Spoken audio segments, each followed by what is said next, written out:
My name is Chris, and today we're going to take a closer look at the Audio-Technica AT-LP60X. Welcome to the Vinyl Attack.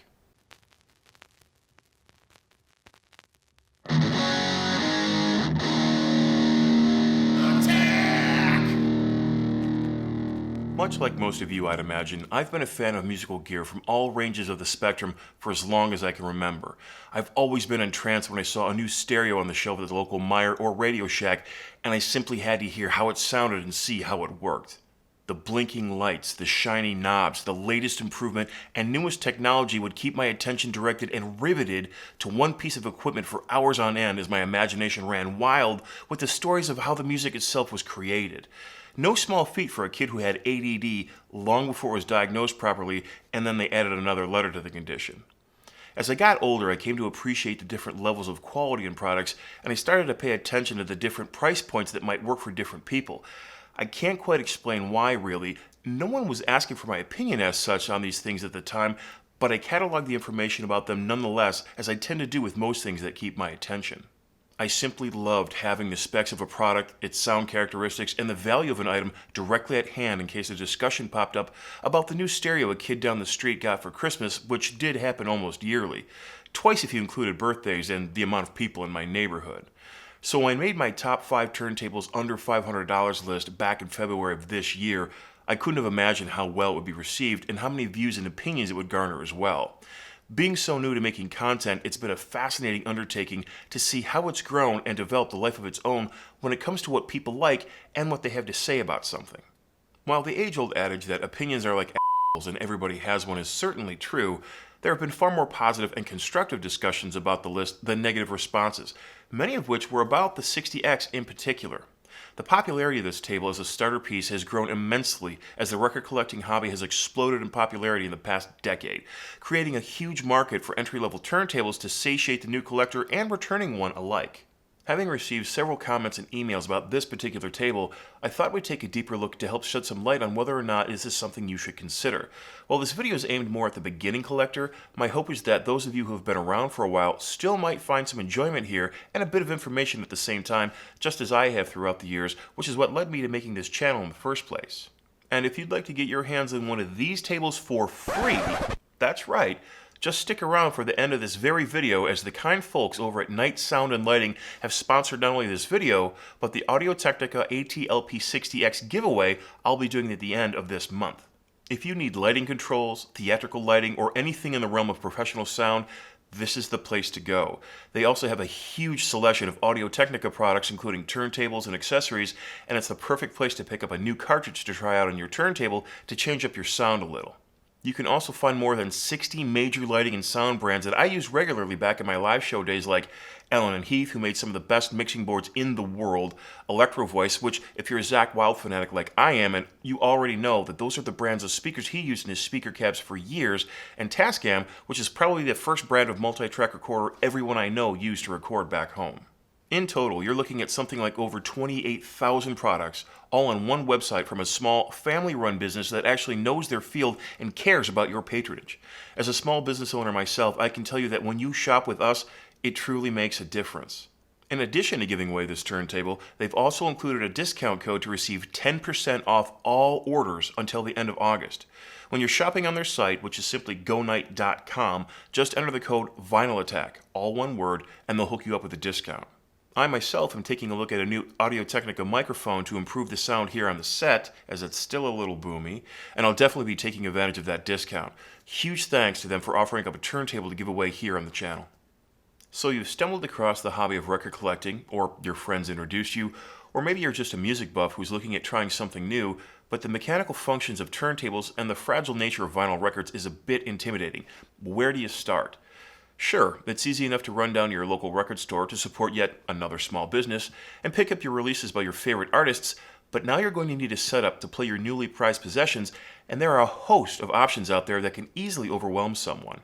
If you've had your ear to the ground in any fashion when it comes to entry-level turntables, you might have heard about one of the most popular options out there, which is the Crosley suitcase-style player. You may have also heard that these players aren't any good, and I can assure you, you've heard correct. While that can be an entire separate video on that all on its own, For now, please just trust me when I say that you'll want to stay away from these tables as they damage records simply by playing them due to the nature of their construction. This isn't to insult anyone who's purchased a Crosley, a Victrola, or any other type of the record player that has the dreaded red cartridge of death attached to it, but rather an informational piece to make you aware that your records are being harmed when you play on these, and if you care about such things, you'll want to replace your turntable as soon as the opportunity arises. This was precisely why I recommended the 60X. While the piece itself is not a high-end audiophile player that will garner the best sound you've ever heard, it is a solid entry-level table that won't eat your records like a Crosley, will offer you a nice playback performance, and for those of you who are very new, it has a fully automatic option so it reduces the stress of scratching your brand new vinyl. Let's crack open a brand new table right from the box and take a look at what you get inside and how exceedingly simple it is to set this up. Then we'll talk about operation, maintenance, and the sound performance you can expect from the 60X. Basic instructions of 45 adapter. This is always the tricky part when I'm trying to unbox something or open something on the tables. I have to lift above my shoulders, so I think I'm just going to drop the box to the side. Let's see if I can make that work without dropping the turntable too. Oh yeah, piece of cake. So this says obviously accessory, so we have, I'm assuming, the power adapter.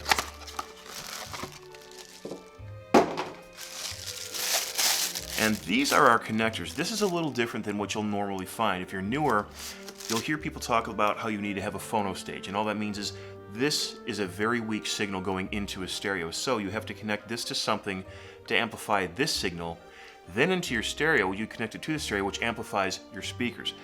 This is a little different. This has a line input and a phono input, and it only has an RCA jack, so you can plug this directly into any basic stereo that has red and white RCA cables, which we'll show you soon. On the bottom is our platter and our felt mat, so make sure when you're pulling these out of the styrofoam, set them aside and don't drop them. They've put, I don't know what this is. If you know what this is, let me know what kind of material this is, but they put a protective cover on the dust cover, which sounds awful when you're pulling it off. And the dust cover comes off very easily. Close the lid, pull straight up. Now that was interesting. And gently set it aside because you're going to want a little room to work when you're putting the platter on. If you notice, this is the front of the machine. We have our buttons, we have our selector, our tone arm. This brass gear, this is what we're going to hook the belt up because this is belt-driven turntable, which is on the bottom of the platter. So let's get that out. It's an aluminum platter. It has a little bit of ring to it, but for the price point, it's not bad. You'll notice there's a piece of tape right here that's holding down a red arrow. Right here on the underside is the belt. So try not to touch that a whole lot when you're taking it out of the box. You're going to put this onto the spindle in the center, and we want to align this red arrow with that brass spindle. Then the trick is to pull off the tape while holding on to the red pieces so we don't lose them.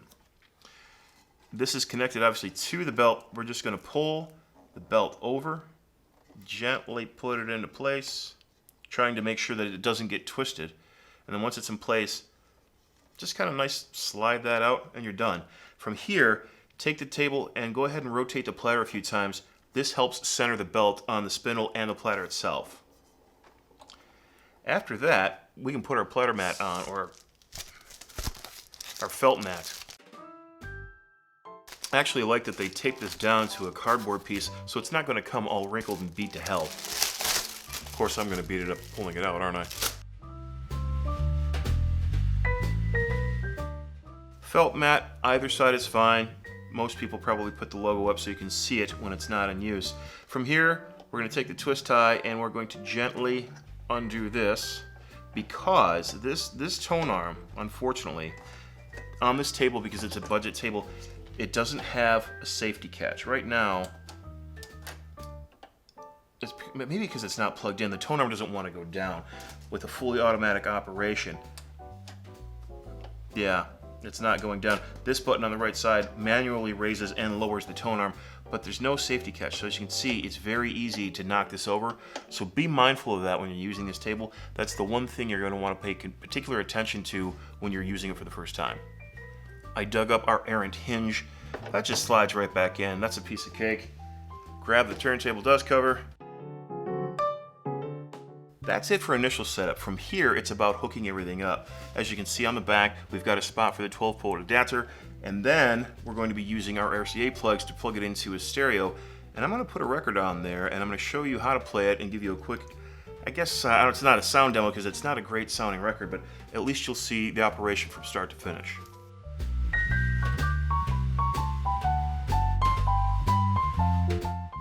Unfortunately, the cable lead is not that long connected to the power adapter, so you probably will have to have the table a little closer to a wall outlet.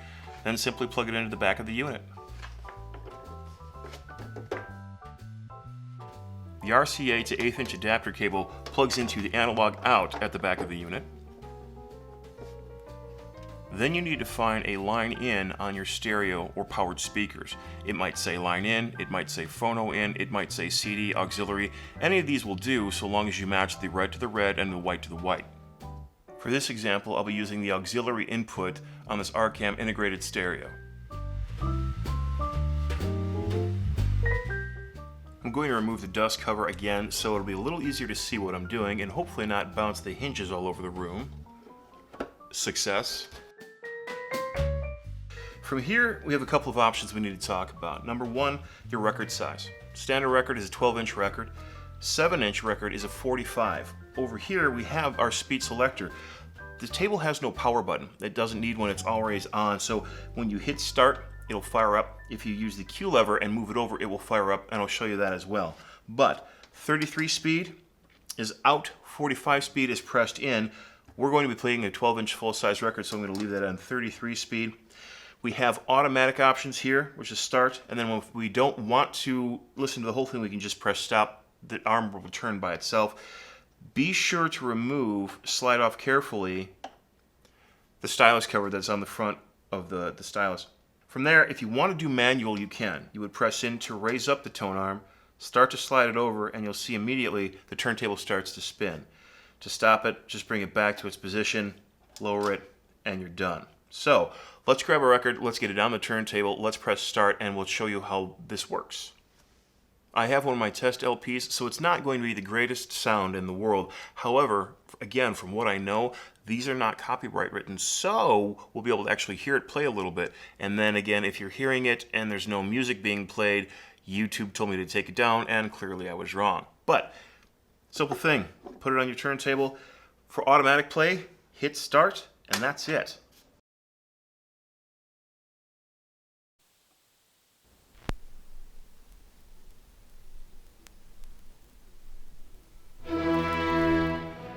The automatic function raises the arm, brings it over to the running groove, lowers the arm, and that's it.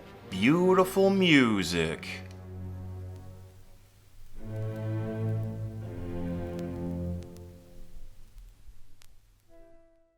To stop the function yourself, press the stop button. It'll raise the arm and return it back to the rest. Of course, you don't have to use the stop feature early to stop it from playback. When the tone arm reaches the end of the record, it will lift automatically and return itself back to the armrest.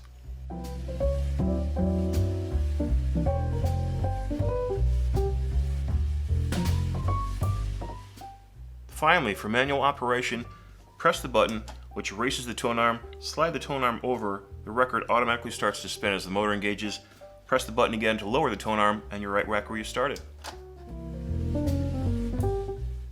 This will also work with automatic function. If you lower the tone arm manually and it plays all the way through, it will stop at the end, lift itself up, return itself, and that's all there is to it. For maintenance for this table, there's really not much to it. Keep it dust-free as much as possible, leaving the lid down when not in use. I would recommend leaving the lid up when playing a record for the best sonic quality during playback. As far as the stylus, you should be fine for over 1,000 hours of play before you really need to consider replacing it. For that, you'll need to look it up online, as these do take a particular stylus change, but it's very easy to do. Simply look up Audio-Technica AT-LP60X and you'll find the stylus that you need at a host of different websites. Pick your favorite, buy it, and it's as simple as pulling the old one out and inserting the new one. So there you have an in-depth rundown on an entry-level turntable that, for $120, is definitely worth your consideration if you're newer to the hobby. But if you'd like to get your hands on one for free, all you have to do is make sure you're subscribed to this channel and then use the word night in a comment below. Night with a K, mind you, like the GoNight.com website. At the end of this month, I'll use the random comment picker like I did with the Uberlight, and I'll pick a winner and have an LP60X shipped right to you. Please note that this time around, this contest is open only to U.S. residents to help keep the shipping costs to Night Sound and Lighting at a reasonable amount. We apologize for leaving anyone out, but the current prices of overseas shipping are just a little high. So leave a comment in the section below using the word night with a K in any sort of creative format that you like, and I will pick a winner at the end of August.